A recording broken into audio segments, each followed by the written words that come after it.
अरे खाना बना रही थी या बीरबल की खिचड़ी जो तुझे इतना समय लग गया? इतने सारे पकवान बनाने की क्या जरूरत थी? कहीं इतना सब खाकर पेट में अपच बन गई तो? ओफो माँ, ये कोई मैदा मैगी पास्ता तो है नहीं जो कि हमारे पेट में जाकर अपच करे। ये सब तो हरे पत्तेदार सब्जियां और दाल चावल हैं जिनसे हमें प्रोटीन और विटामिन मिलते हैं। कुल मिलाकर सारा खाना शरीर के अच्छे पोषक तत्व के लिए सही है। अच्छा ठीक है मेरी डॉक्टर साहिबा, अब खाना भी परोस दे। इस बूढ़े के पेट में चूहे कूद रहे हैं।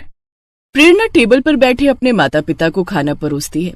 प्रेरणा को खाना बनाने और खाना खिलाने का बड़ा शौक था। प्रेरणा की शादी की उम्र हो चली थी, इसलिए उसके माता पिता उसके लिए एक अच्छे घर का लड़का देखकर उसकी शादी पक्की कर देते हैं। फिर 2 महीने बाद उसकी शादी अनुराग नाम के लड़के से हो जाती है।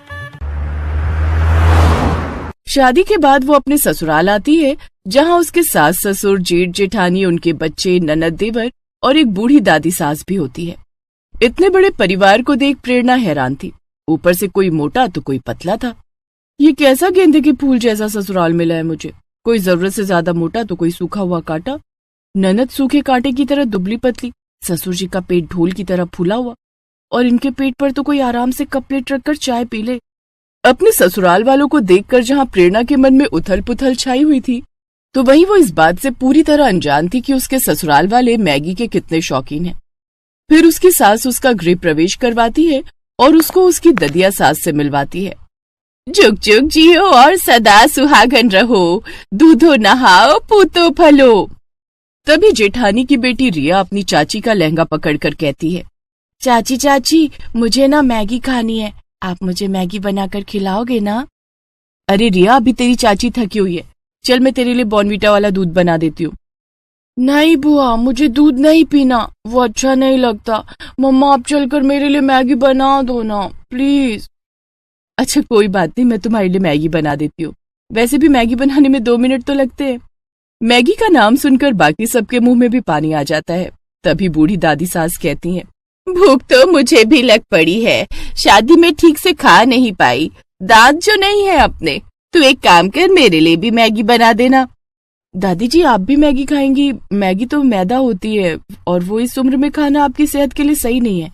मैं आपके लिए रोटी सब्जी बना देती हूँ। अरे नहीं नहीं बहू, मेरे दांत नहीं है तो वो मुझसे चबाई नहीं जाएगी, तू मैगी ही बना दे, मैं झट से सुड़क लूंगी। प्रेरणा मैगी बनाने जाने लगती है। धीरे धीरे बाकी सभी भी मैगी खाने की फरमाइश करते हैं। बेचारी प्रेरणा अपना लहंगा पकड़कर रसोई में जाती है और सबके लिए मैगी बनाने लगती है। कुछ देर बाद वो मैगी लाकर सबको टेबल पर परोसती है तो सभी ससुराल वाले दोनों हाथों से फटाफट मैगी खाने लगते हैं। उन्हें देखकर प्रेरणा सोचती है, छी, ये तो ऐसा लग रहा है जैसे ना जाने कितने दिनों के भूखे हो। वाह देवरानी जी, बड़ी टेस्टी मैगी बनाई है तुमने तो। सच में भाभी, बड़ी अच्छी बनी है। वो क्या कहते हैं ना, जस्ट लुकिंग लाइक वाओ। जी शुक्रिया। फिर सभी खा पी कर अपने अपने कमरों में चले जाते हैं और प्रेरणा बेचारी सबकी प्लेटें धोने लगती है।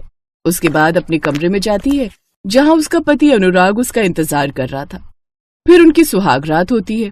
फिर अगली सुबह प्रेरणा नहाकर तैयार होकर अपनी पहली रसोई के लिए किचन में जाती है और सबके लिए तरह तरह के पकवान बनाती है।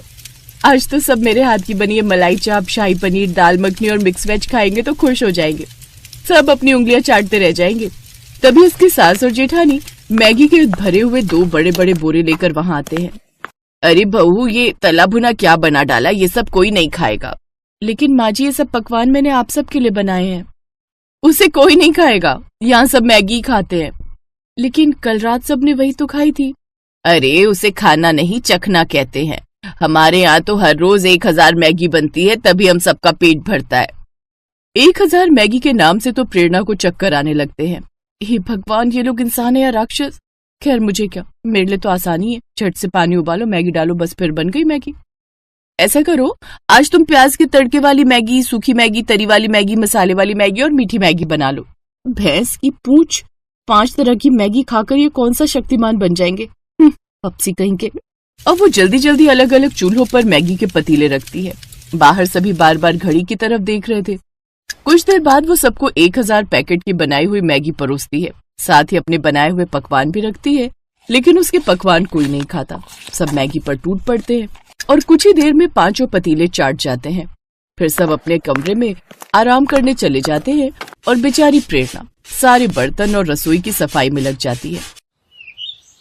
इसी तरह अगले दिन भी उसके सभी भुक्खड़ ससुराल वाले उससे मैगी बनाने के लिए कहते हैं। भाभी, आज न जरा चटपटी मैगी बना देना। हाँ, कल नमक मिर्च थोड़ा कम था। ठीक है ननद जी, वैसे आप दोनों भी चलिए ना मेरी मदद के लिए। अरे बस मैगी उबालनी तो है, कौन सा उसमें समय लगेगा। जाओ अब देर ना करो, सब खाने के लिए इंतजार कर रहे हैं। जी जेठानी जी। प्रेरणा रसोई में जाती है तो बाहर से आवाज आती है। और कितना समय लगेगा? जी बस लाई। एक तो ये खुद के सारे रायते की तरफ फैले पड़े हैं, ऊपर से ऑर्डर तो ऐसे कर रहे जैसे मैं बहू नहीं काम वाली हूँ। मसाले खोलते वक्त वो उसकी आंख और नाक में भी चला जाता है, जिससे उसे आंखों में मिर्च और छींकें आने लगती हैं। वो जल्दी से अपना मुंह धोती है, फिर सबको 2 घंटे बाद मैगी परोस कर देती है। इसी तरह रोज रोज मैगी खाने से सबके पेट में दर्द रहने लगता है। किसी को दस्त, किसी को उल्टियां होने लगती हैं। यहाँ तक कि एक रोज रिया की तबीयत काफी ज्यादा गंभीर हो जाती है। साथ ही ददिया सास की हालत भी बहुत गंभीर हो जाती है।